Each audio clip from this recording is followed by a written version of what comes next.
Hello दोस्तों, welcome back to another video. मेरा नाम है राहुल और मेरे चैनल का हार्दिक स्वागत है। आज हम बात करेंगे पेटीएम के शेयर के बारे में।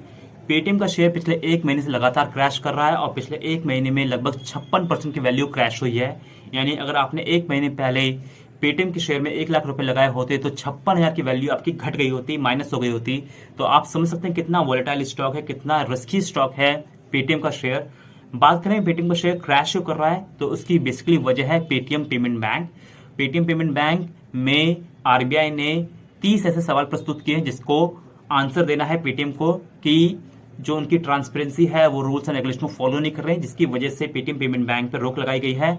और 15 मार्च तक कस्टमर्स को बोला गया है कि आप अपने पेटीएम पेमेंट बैंक को यूज करना बंद कर दीजिए, आप दूसरे बैंक को अपनाएं, दूसरी बैंक की तरफ जाएं और उसमें अपने पैसे को ट्रांसफर करने को बोला गया है आरबीआई के द्वारा। तो ऐसा क्या हुआ, कौन से ऐसे 30 सवाल है जो कि आरबीआई ने प्रस्तुत किया है वो भी हम बात करेंगे। और पेटीएम पेमेंट बैंक में जो क्राइसिस हुई है उस पे ईडी के क्या रिपोर्ट आई है, उन्होंने क्या बोला है, तो वो भी हम जानेंगे इस पर्टिकुलर वीडियो में। तो आप इस वीडियो को पूरा देखिए, अंत तक देखिए, तभी आपको सारी बातें समझ में आ पाएंगी। चलिए चलते हैं अपनी कंप्यूटर स्क्रीन पे। तो दोस्तों अब हम आ गए हैं कंप्यूटर स्क्रीन पे और कंप्यूटर स्क्रीन पे हमने सर्च किया पेटीएम शेयर। तो पेटीएम शेयर जैसे हमने सर्च किया तो यहाँ पे दिख रहा है 341 रुपये 30 पैसे भाव चल रहा है और पिछले एक महीने में 56% वैल्यू क्रैश हुई है पेटीएम शेयर की। 6 महीने में 59% क्रैश हुआ है।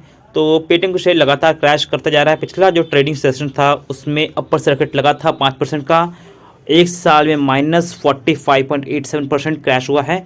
तो ये देख सकते हैं पेटीएम का हाल। और पेटीएम पेमेंट बैंक जो क्राइसिस चल रहा है उस पर आरबीआई ने 30 ऐसे सवाल दागे हैं जो कि आंसर करना है पेटीएम को। तो चलिए हम जानते हैं कौन से वो 30 सवाल हैं जो कि पेटीएम पर पूछे गए हैं आरबीआई के द्वारा। उसके लिए हमें थोड़ा सा नीचे स्क्रॉल करना पड़ेगा और नीचे जैसे हम स्क्रॉल करेंगे तो वो 30 सवाल हमारे सामने आ जाएंगे जो कि आरबीआई ने पूछे हैं। तो RBI frequently asked question on Paytm Payment Bank. I have a saving or current account with Paytm Payment Bank. Can I continue to withdraw money from account after 15 March? यानी 15 मार्च के बाद मैं पैसे निकाल सकता हूँ। हाँ, yes, you can continue to use or withdraw or transfer the fund from the account up to the available balance in your account. यानी कि 15 मार्च के बाद भी आप पेटीएम पेमेंट बैंक को इस्तेमाल कर सकते हैं, बट विड्रॉ करने के पर्पज़ से उसमें डिपॉजिट आप नहीं कर सकते। 15 मार्च के बाद आप कोई भी पैसा इसमें जमा नहीं कर सकते, पर पैसा निकाल सकते हैं और उस रूप में आप इसका इस्तेमाल कर सकते हैं जो कि यहाँ पे लिखा हुआ है। तो you will not able to deposit any money after 15 March 2024, however you can able to withdraw money. तो यानी पैसा निकाल सकते हैं पर पैसा डाल नहीं सकते, सीधी सीधी बात यह है।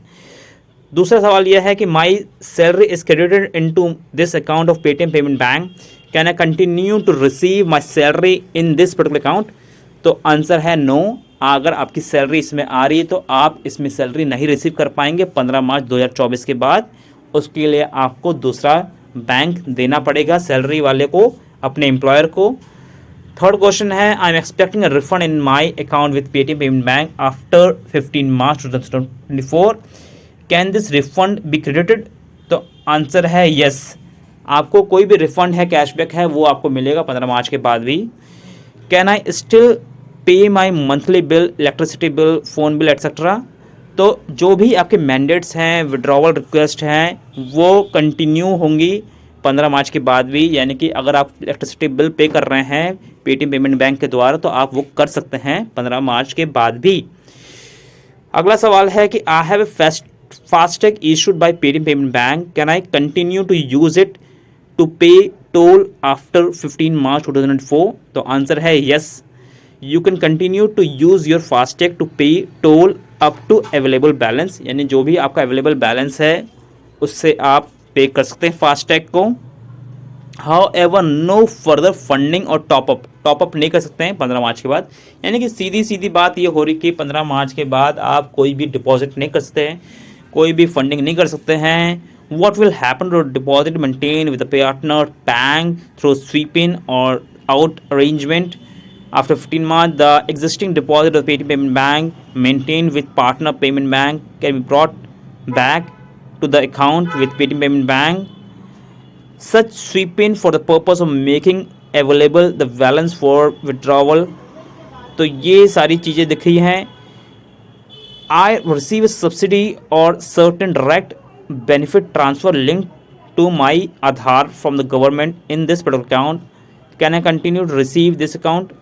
यानी कि 15 मार्च के बाद आपका आंसर आएगा नो, यानी पैसा मिल नहीं सकता, इसमें रिसीव नहीं कर सकते हैं, आप इससे विड्रॉ मार सकते हैं। The installment EMI for my loan is automatically paid through the account of Paytm payment bank, can I continue to use it. Auto debit mandate will continue to get executed, यानी कि जो भी auto debit mandate आपने लगा रखा है इसके द्वारा वो एग्जीक्यूट होंगे, उसमें कोई दिक्कत नहीं आएगी। I have a wallet with Paytm Payments Bank. Can I continue to use money from this wallet after 15 March? Yes, you can continue to use, withdraw or transfer the money. I have a wallet with Paytm Payments Bank. Can I top up or transfer the money into my wallet after 15 March? No. After 15 March 2024, you will not able to top up or transfer money into the wallet. I have a cashback due in my wallet with Paytm Payments Bank. Can I receive this cashback. Cashback वैशबैक आपको मिलता रहेगा, interest आपको मिलता रहेगा। I have a wallet with Paytm payment bank, can I close this wallet and have a balance transfer to my bank account? Yes, you can approach Paytm payment bank और use the pay banking app to close the wallet. तो ये सारे सवाल RBI के द्वारा पूछे गए हैं पेटीएम पेमेंट बैंक के ऊपर, और राजीव चंद्रशेखर ने सवाल उठाए हैं जो कि यूनियन मिनिस्टर हैं। उन्होंने कहा है कि कोई भी कंपनी जो कि IT कंपनी है देश में, वो देश के कानून को मानेगी, अगर वो देश के कानून को नहीं मानती तो उस पर रोक लगाई जाएगी। The union minister Rajeev Chandrasekhar on Sunday said that the Reserve Bank of India action against the Paytm Payments Bank has drawn attention of fintech firm to the importance of compliance with the law। यानी कि जो भी company law को नहीं मानेगी तो उस पर रोक लगाई जाएगी। And the minister in an interview to the news agency PTI said that the Paytm Payments Bank issue in a case involving the hard-changing and aggressive entrepreneur failed to realize the need of the regulatory compliance। यानी कि regulatory compliance जो होते हैं, rules regulations हैं, उसको follow करना पड़ेगा। कोई भी फिनटेक कंपनी है देश में। The RBI has granted the Paytm payment bank an extension till 15 March two stop deposit, यानी कि 15 मार्च तक का टाइम दिया है ताकि आप अपने डिपॉजिट को बंद कर दें, पेटीएम पेमेंट बैंक में जो भी पैसा डालते हैं वो रोक दें। तो ये सारे चीज़ बताई गई है चंद्रशेखर के द्वारा, जो कि यूनियन मिनिस्टर हैं। Any company be it from India or abroad, big or small, has to abide with the law of the land, यानी कि आपको जो भी उस देश का कानून होगा उसको मानना पड़ेगा। अगर आप उस देश में अपनी कंपनी चला रहे हैं तो आपको कानून मानना ही पड़ेगा। और वही बात उन्होंने कही है राजीव चंद्रशेखर ने कि regulatory compliance is not an optional thing. ये कोई ऑप्शनल थिंग नहीं है कि आप मानो आप नहीं मानो, ये आप पे डिपेंड करता है, ऐसा नहीं, आपको मानना ही पड़ेगा। तो एक रिपोर्ट जो पेटीएम पेमेंट बैंक के फेवर में है वो ये है कि ED find no FEMA violation in the Paytm payment bank case. The area of concern flagged by the agency included slackness in adherence to the KYC norms such as the process of involving the user merchant।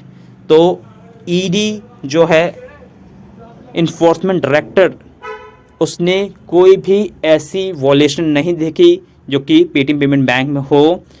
तो has not found any violation under the FEMA during the inquiry of Paytm payment bank limited transaction. जो भी Paytm payment bank transaction होती है उसमें ऐसी कोई भी वॉलेशन नहीं देखी गई ED के द्वारा। अगर ऐसा दिखती तो जो शेयर जो घट रहा है, जो 50% तक क्रैश कर जा रहा है, वो और ज़्यादा क्रैश करता। The action was taken on the basis of the comprehensive system audit report and a subsequent compliance validation report of the external audit report so disclosing persistent and non-compliance and continued material supervision concern। तो ये जो भी audit किया जा रहा है external auditor के द्वारा किया जा रहा है, और वो देख रहे हैं कि कौन सी ट्रांजेक्शन इनकी अच्छी है या बेकार है, तो कोई सस्पिशियस है। तो सब चीज़ पे ED की नज़र है, RBI की नज़र है। तो RBI और ED मिलके इस पे पूरी नज़र देख रखी है और According to the sources, there is no PMLA schedule offense involving, यानी जितने भी लीगल चीज़ें की जानी चाहिए आरबीआई के द्वारा, ईडी के द्वारा, वो की जा रही हैं ताकि जो जो कस्टमर्स हैं उनको कोई भी धोखा ना मिले, जो पेटीएम के कस्टमर्स हैं वो बने रहें। वैसे तो ये शेयर काफ़ी अभी रिस्की है, आप इसमें कोई भी इन्वेस्टमेंट करने से रुकिए।